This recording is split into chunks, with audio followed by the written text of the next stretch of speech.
Thank you very much once again to welcome you to Medsoon African Motives, whereby we are still on life orientation grade 10. We're still under life orientation grade 10, whereby we are still doing preparations and revisions for term 4 final examinations that you are going to write.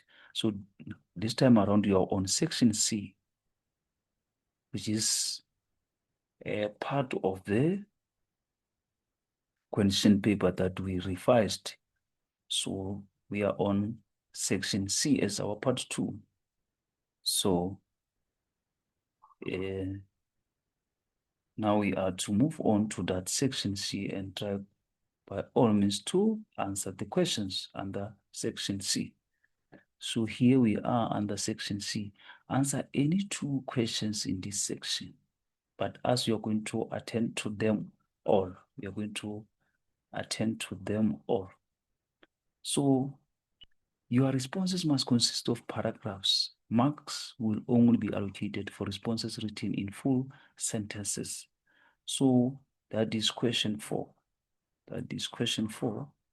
And say, study the infographic below and answer the questions that follow.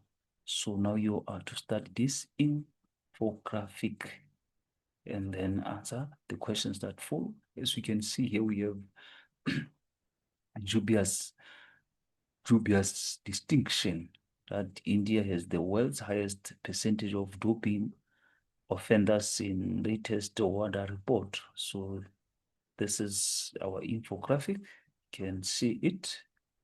We can all see it and try by all means to study the questions that are going to follow. This is that. Let us look at that infographic. Let us look at that infographic. So now let us move on to the question now.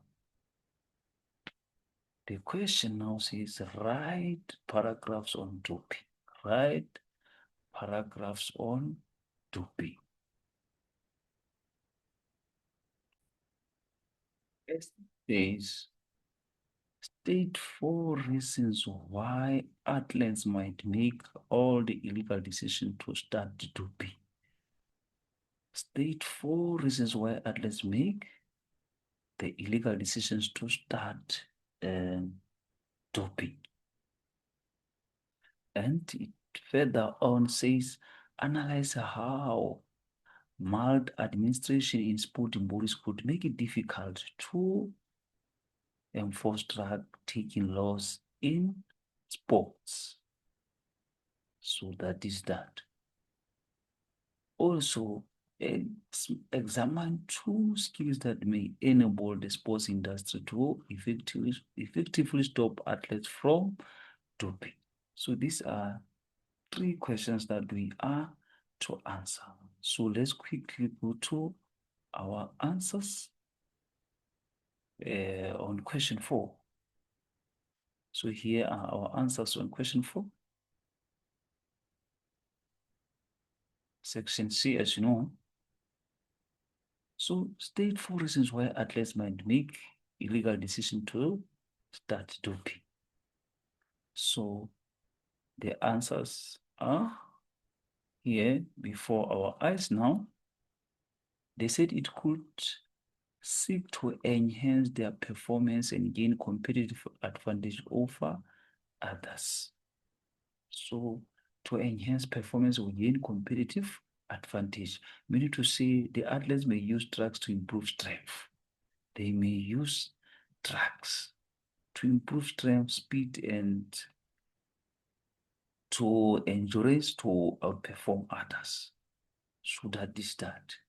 Also, feel pressure to meet high expectations of coaches or sponsors or fans. So we're talking about pressure to meet expectations. Also, they may feel pressured by coaches, sponsors, or fans to perform well and win.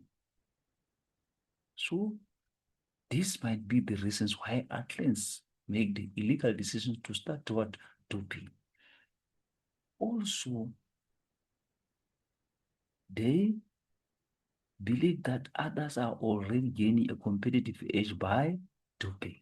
So now they believe others that they are getting what competitive edge by doping.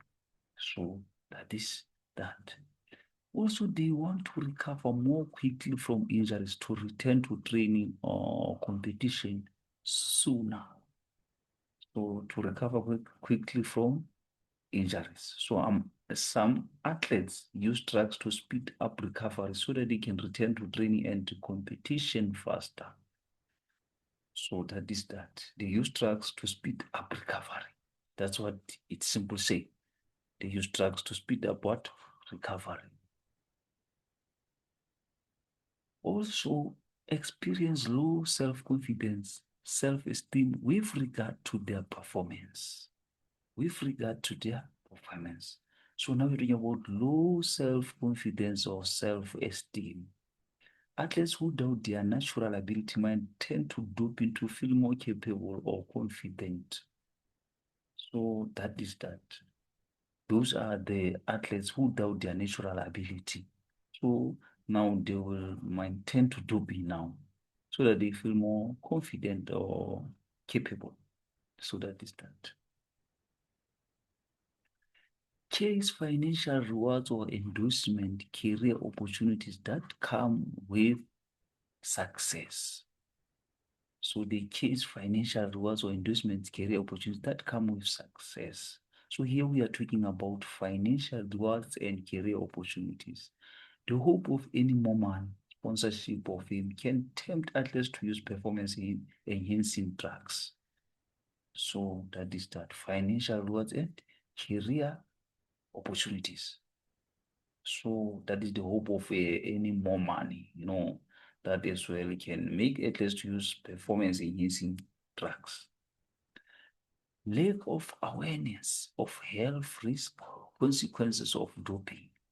Lack of awareness of the health risk or consequences of doping.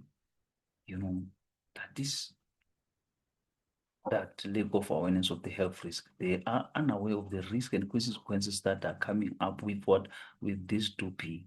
So they are unaware of the consequences of doping. Be influenced by teammates, coaches, mentors to encourage doping. You see influence from others now. Coaches and teammates or mentors who support or use doping can influence an athlete's decision. So they are such coaches or they are such mentors who are going to support or use doping. So they can be an influence for athletes to make decisions of this doping. So that is that. Also, succumb to the stress pressure of maintaining peak performance in a highly competitive environment. So that is that whereby now they want to maintain a peak performance in a high environment. Desire to extend their athletic careers by maintaining high levels of performance as they age. So that is that.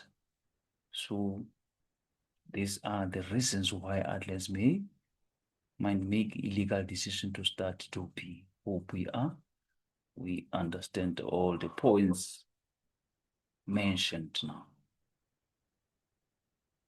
Hope we understand all the points mentioned.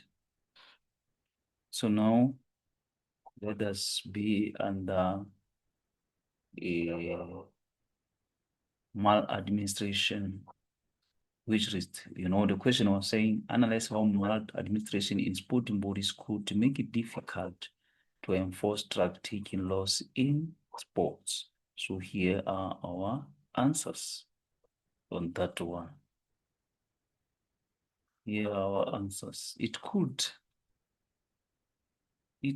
lead to inconsistent application of drug testing policies by allowing biases or personal interest to interfere with testing procedure, which could result in some athletes being unfairly targeted or ignored, and that may undermine the integrity of drug enforcement in sports.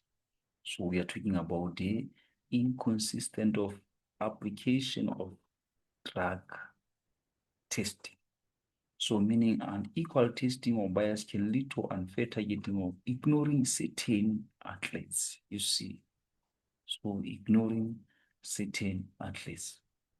Also create a lack of transparency in decision-making process by obscuring the criteria used to select athletes for testing and the handling of positive test results, which could erode trust among athletes and the public, and that may reduce compliance with drug-taking laws. So we are talking about lack of transparency. Here we are talking about what? Lack of transparency.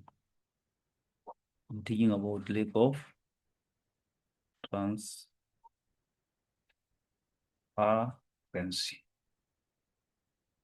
We're talking about lack of transparency.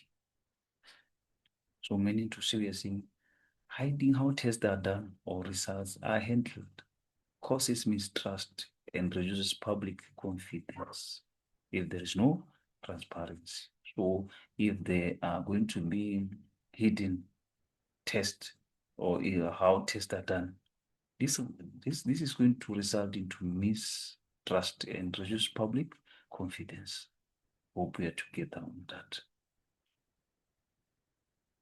Also resulting in adequate funding for anti-doping programs by diverting resources away from drug testing, education initiatives, which could lead to fewer tests being conducted and a lower detection rate. And that may encourage athletes to take risks with drug use. Here we're talking about what? Adequate. We're talking about inadequate.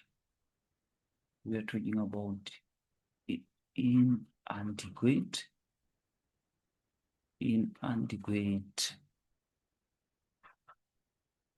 funding. Inadequate funding for anti-doping or anti-doping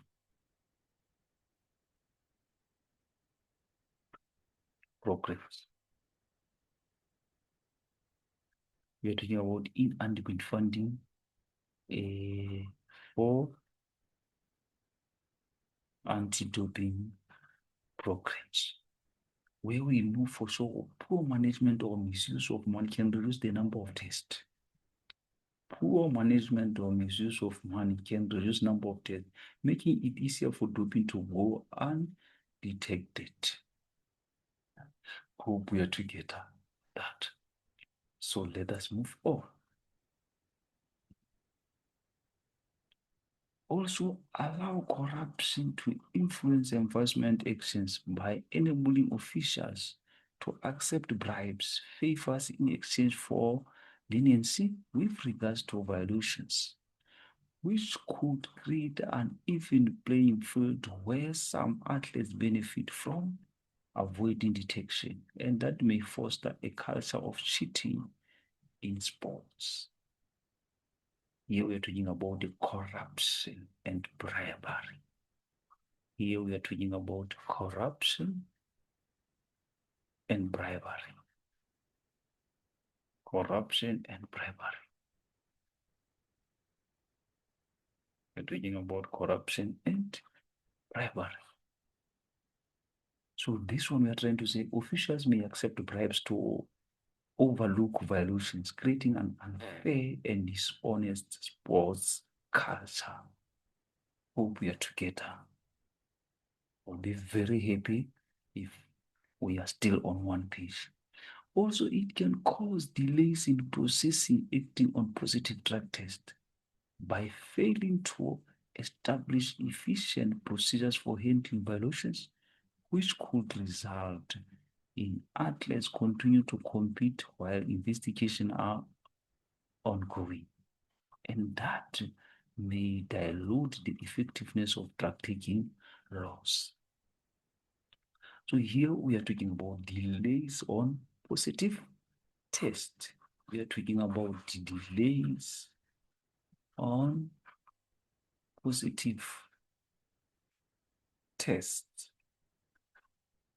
So that is the delays on positive test, which when cases are processed slowly, get me straight, when cases are processed slowly, guilty athletes may keep competing, weakening enforcement of doping laws. That is how simple it is. So let us move on.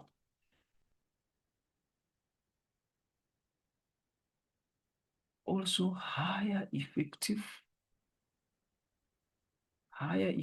communication with international anti-doping agencies by failing to adhere to standard protocols or share critical information, which could lead to an inconsistency in enforcement across different sporting events, and that may weaken efforts to create broader reach to combat drug use in sports. That is that. Also, it can lead to inadequate training of staff on anti-doping procedures by neglecting to provide comprehensive education on detecting and handling drug use, which could result in errors during testing, and that may allow athletes to evade detection. So that is that. Also, this fosters a lack of accountability among sporting officials by failing to implement checks and balances to monitor their actions, which could enable a disregard for enforcing drug taking laws, and that may ultimately damage the reputation of fairness of sports. So that is that. Now we are to move on. We are to move on to, so we are done with question. Now we are to come to examine 2 skills that enable the sports industry to effectively stop athletes from doping. So that is that.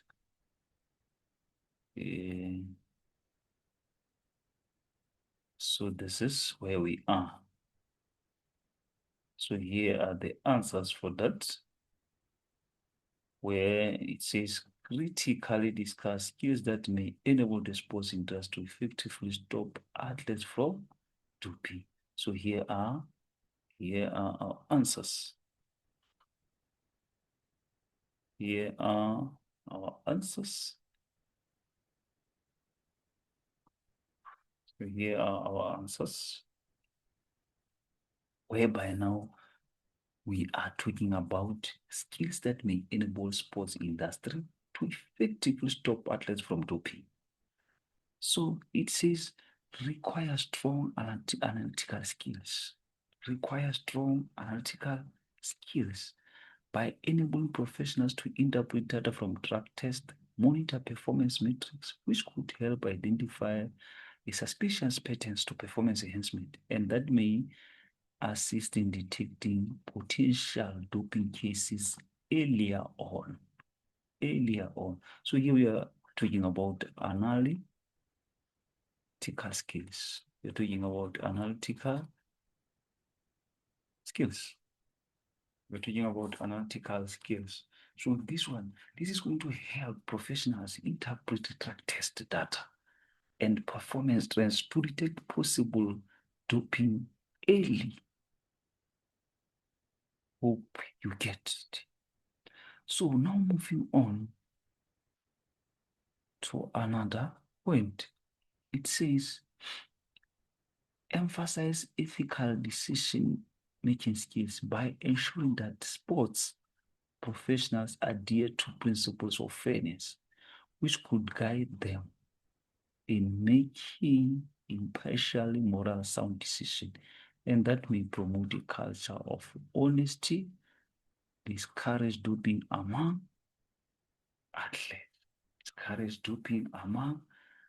athletes.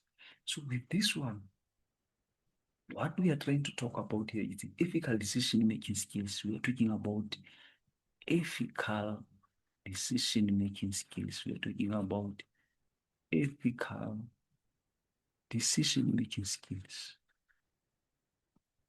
Decision-making skills.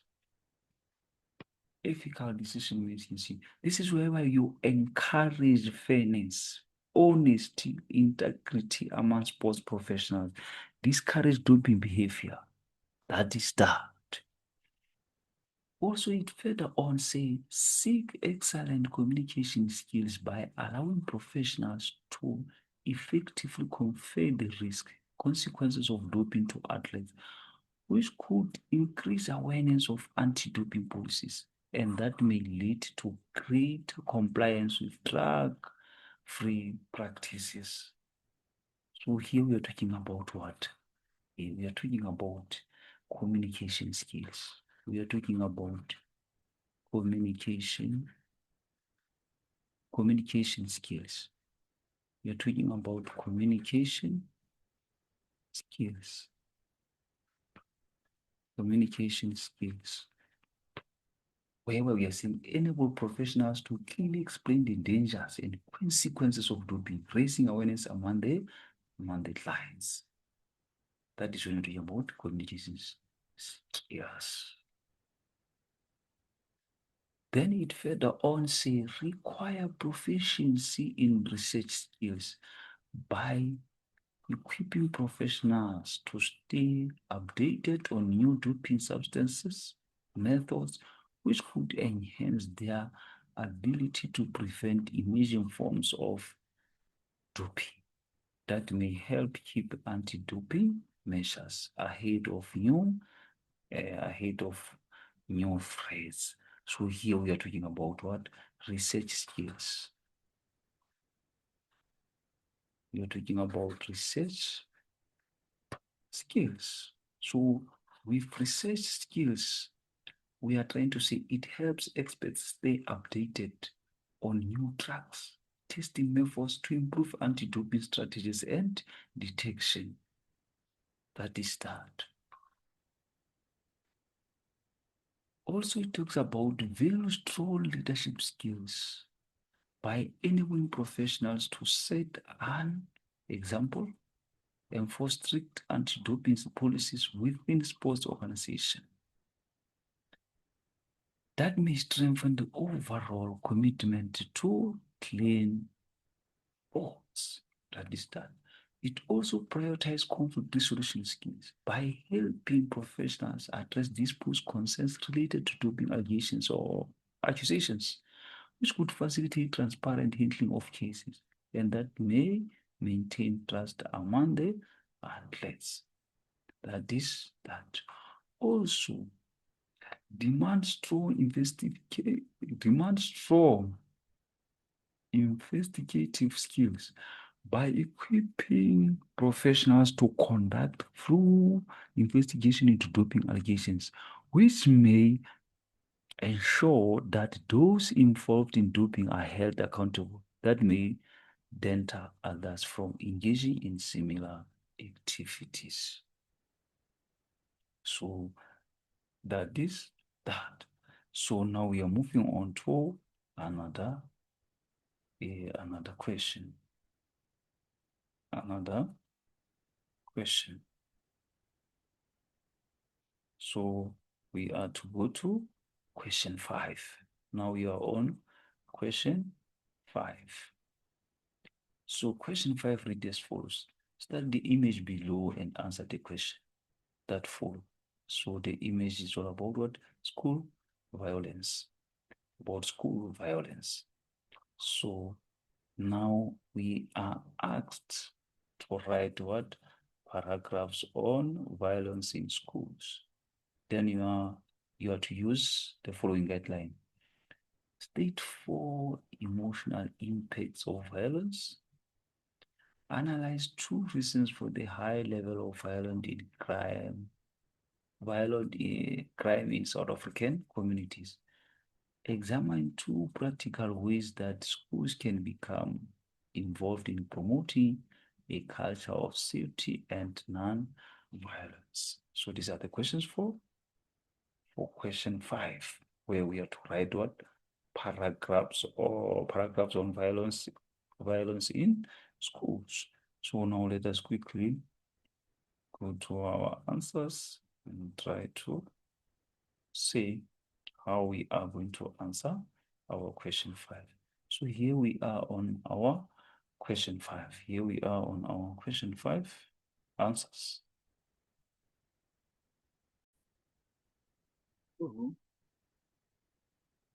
As you know, the question said, state 4 emotional impacts of violence. State 4 emotional impacts of violence. So it says, guilty will always have self-blame for the violence. So here we are talking about guilty or self-blame. This is where we are talking about victims may wrongly believe that they are responsible for what happened, leading to constant feelings of guilty and shame. Also, insomnia. Insomnia, the victim will have problems in sleeping. So we're talking about insomnia. That is when you're talking about what? Sleeping problems. When you're talking about insomnia, we are talking about sleeping problems. That's when you're talking about sleep problems. We're talking about sleep problems. We're talking about sleep problems. Sleep problems. So, meaning to say, because of fear or because of flashbacks, victims may struggle to fall asleep or stay asleep, which affect their overall health. That's what it's all about. That is all about this point. Also, social withdrawal or loneliness. So, victims may isolate themselves from friends and family due to fear, embarrassment, lack of trust, leading to loneliness. Also, difficult in schools. Difficult in schools. So that is that. So that is we have problems when they are at school because of that. Will make them also feel embarrassed. No, that lack of trust as well. Mental health issues. That's when I talk about depression, anxiety, as well as low self-esteem. So we are talking about mental health issues. So mental health issues, that is where we're talking about exposure to violence can cause depression, anxiety, post-traumatic stress disorder, affecting emotional stability. That is that.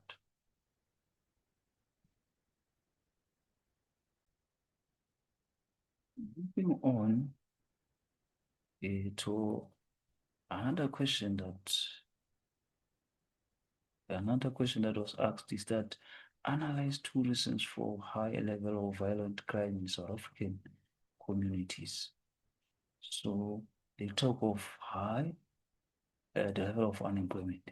There is a high level of unemployment in the country due to companies not providing enough jobs and there not being enough skilled labor available. And this causes people to desperate for income, which can lead to frustration, anger, violent crime.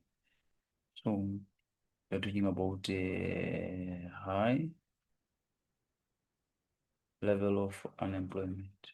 Level of unemployment. So high level of unemployment, many people struggle to find jobs or earn living, which can lead to frustration, poverty, sometimes criminal activity as a way to survive. That's what it is. Also, the consumption and abuse of alcohol within the community is the highest amongst the different nations in the world, causing many men in the country to be very aggressive, violent, and is seen as a direct cause of contributing factor in many murder cases. Here we're talking about the consumption. We're talking about consumption and abuse of alcohol. And abuse of alcohol. So we are talking about excessive drinking can lower self-control and increase aggression, often leading to violent behaviors such as fights or domestic abuse. That's what this point wanted to say. Also, children who grow up in families characterized by violence. As South Africa has a very high rate of family abuse towards women, children, which internalizes the acceptability of violence, increasing their potential to become violent when they become older. So children growing up in a violent families. Here we are talking about children growing up in a violent families. We are talking about children growing up in a violent families. So when children witness or experience violence at home, they may learn to see violence as normal and repeat it in their own lives and communities later. So that is that. So also we were asked to examine. Also, we are asked to examine two practical ways that schools can become involved in promoting a culture of safety and non-violence. So that is that, to examine two practical ways that schools can become involved in promoting a culture of safety and non-violence. Educate learners at school about how to resolve conflicts without violence.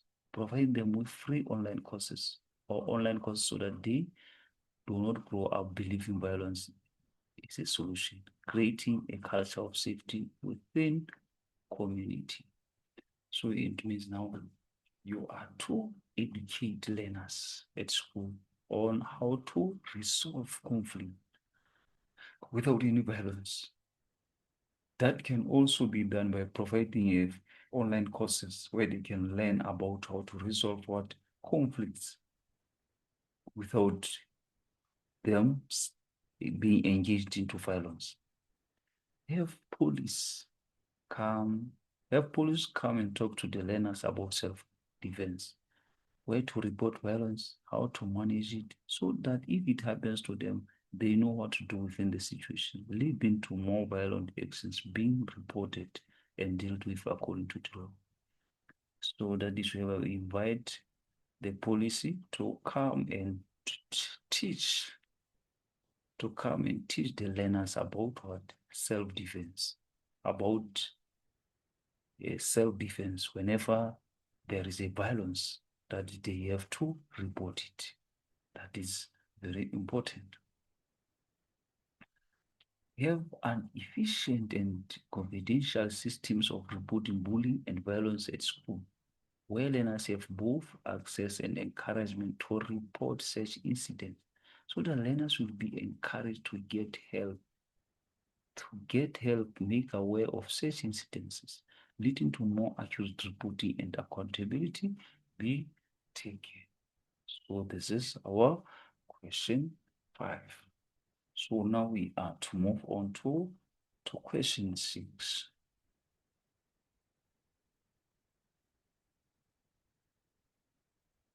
So now we are on question 6. We are on question 6. So question 6 says, read the extract below and answer the questions that follow.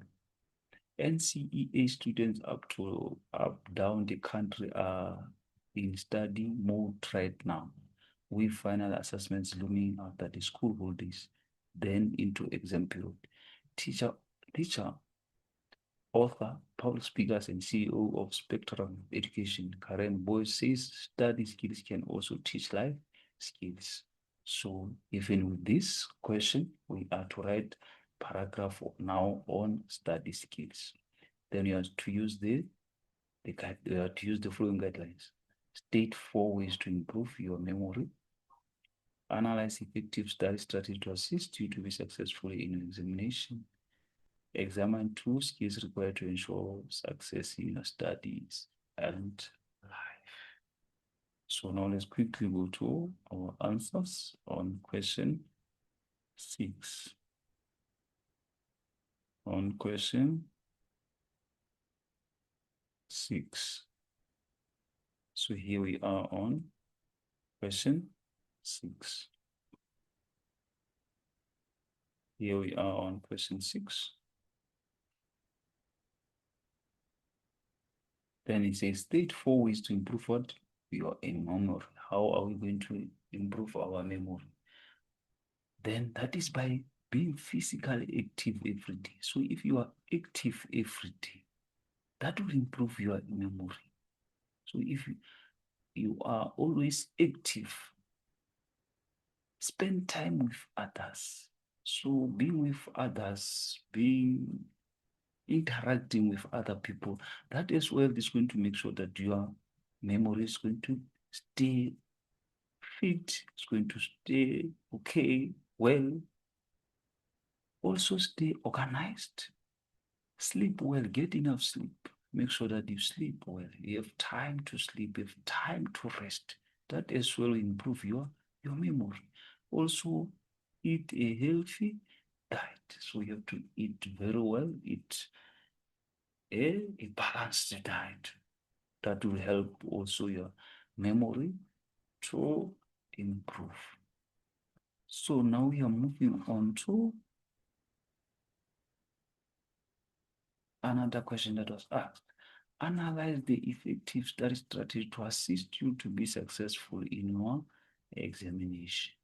Analyze effective study strategies to assist you to be successful in your examination. So here, make study schedule plan. Try to have your schedule plan. When making a study schedule plan, look at your planner. Think about what needs to be accomplished.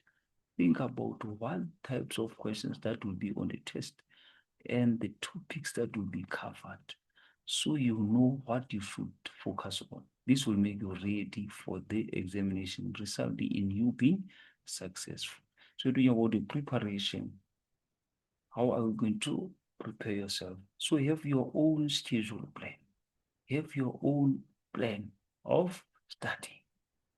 So that is whereby now you're going to try by all means to try to make yourself an examiner.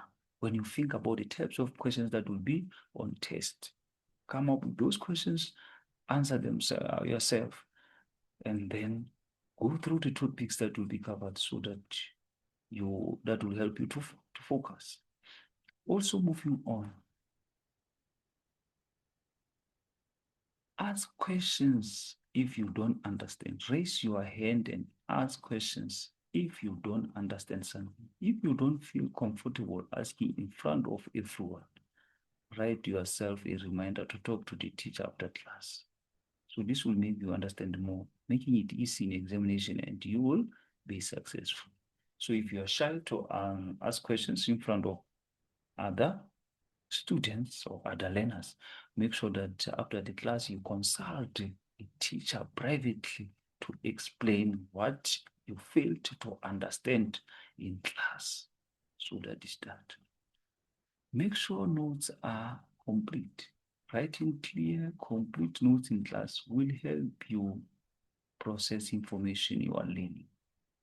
So make sure that your notes are very clear, easy for you to read while you are alone.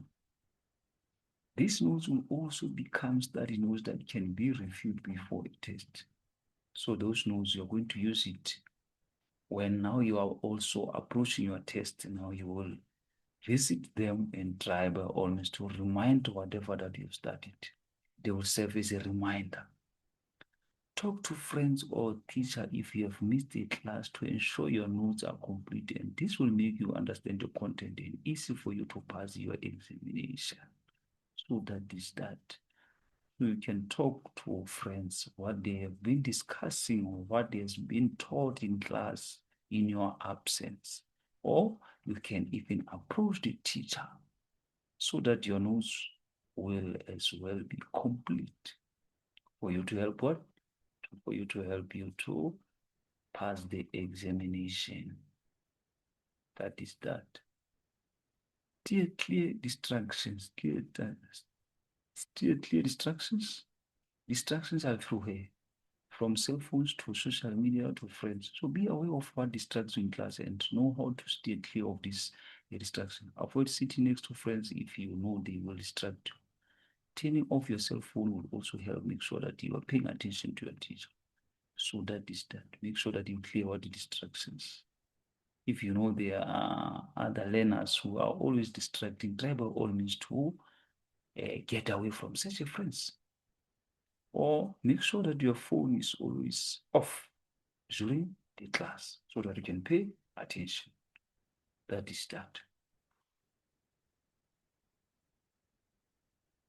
Pay attention in class. It is important to concentrate, avoid distractions when the teacher speaks.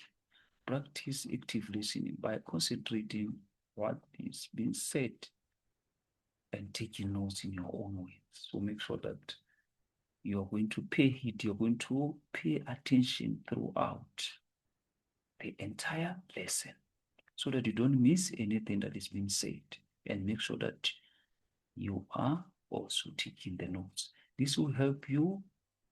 This will make sure you hear and understand what is being taught in class. Get organized, carry a homework planner at all times. Entering your homework projects, test assessments as soon as they are assigned will make sure that they are not forgotten about, and this will help you not to miss any tasks that there, the tasks there. So that is that.